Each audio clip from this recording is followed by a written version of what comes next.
மின்மினி தமிழர்களுக்காகவே வந்தாச்சு முதல் hyper local social media app. உடனே டவுன்லோட் பண்ணுங்க.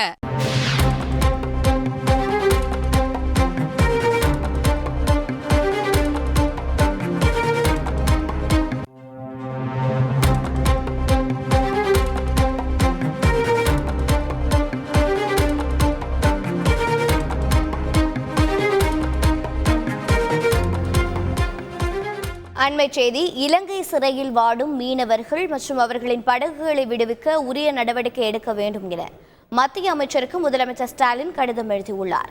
விவரங்களை செய்தியாளர் பாஸ்கர் வழங்க கேட்கலாம். பாஸ்கர், வணக்கம். மத்திய அமைச்சருக்கு முதலமைச்சர் ஸ்டாலின் எழுதியுள்ள கடிதத்தில் என்னென்ன விஷயங்கள் குறிப்பிடப்பட்டிருக்கு? விவரங்கள் என்ன?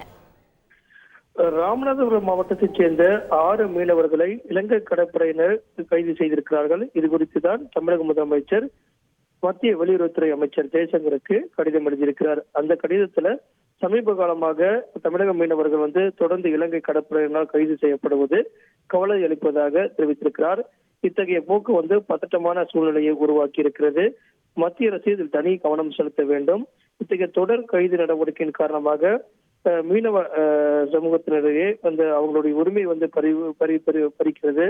அதே நேரத்தில் மீனவ மக்களிடையே அச்சத்தையும் நிச்சயமற்ற சூழ்நிலையும் இந்த பிரச்சனைகள் உருவாக்குகிறது அப்படிங்கறத சுட்டிக்காட்டி இந்த பிரச்சனைகள் தீர்வு காண தூதரக வழிமுறைகளை பின்பற்ற வேண்டும். உடனடியாக மத்திய அமைச்சர் எழுதியிருக்கக்கூடிய இந்த கடிதத்தின் வாயிலாக மீனவர்களுக்கு தொடர்பான பிரச்சனைகளுக்கு தீர்வு காண இந்திய இலங்கை நாடுகளிடையே கூட்டு நடவடிக்கை குழுவை அமைக்க வேண்டும்.